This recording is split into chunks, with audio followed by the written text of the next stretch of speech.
All right, our next example, example 14b, it's the exact same arithmetic series, -4 -1 +2 plus ellipsis. But the question is asking for which values of n. In other words, how many terms is in this series if the sum of all of the terms is less than 100. So our previous question was greater than 300. So when it was more than 300, there had to be 17 terms. Less than 17 meant it was equal to or less than 300. So now the question is, how many terms will make the sum of the terms smaller than 100? Okay, start with our formula.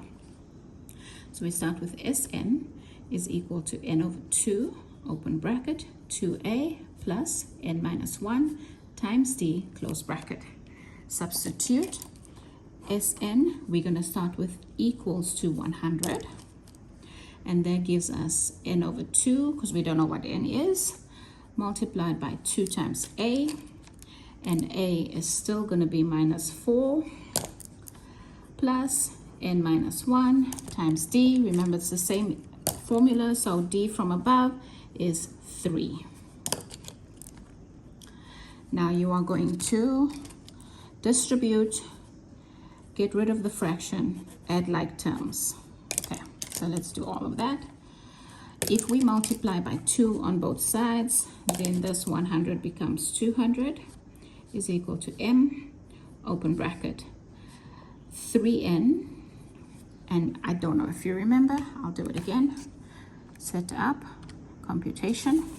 So what are we doing? We are going to say 2 bracket -4 close plus open -1 close open 3 close equals -11.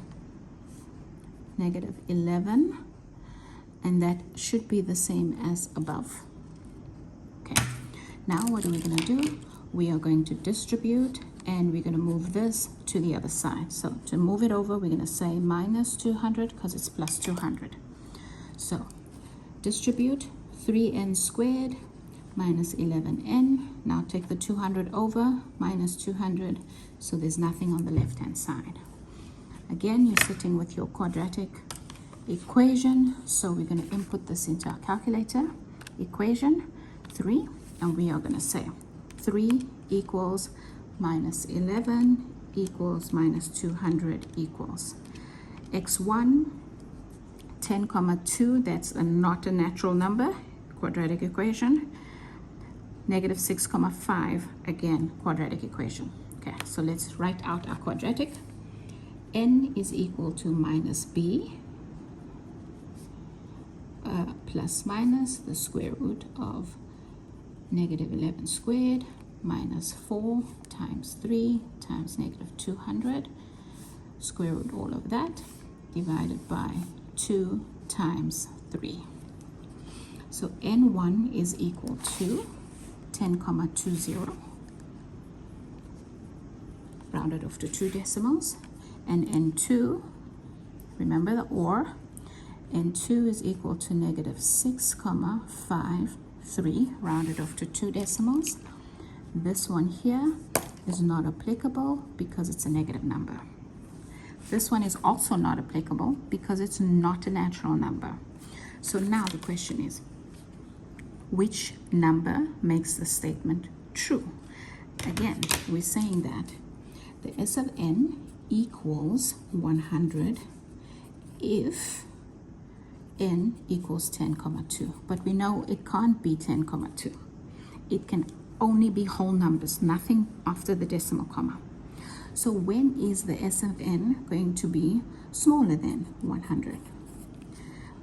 When n is smaller than 10,2. So what is the nearest natural number that is smaller than this? That is going to be 10. If you look at your number line, here's 10, there's 11. So if this is 10,2, then the nearest one going down is going to be to 10. In other words, my final answer is going to be n equals 10. There you go.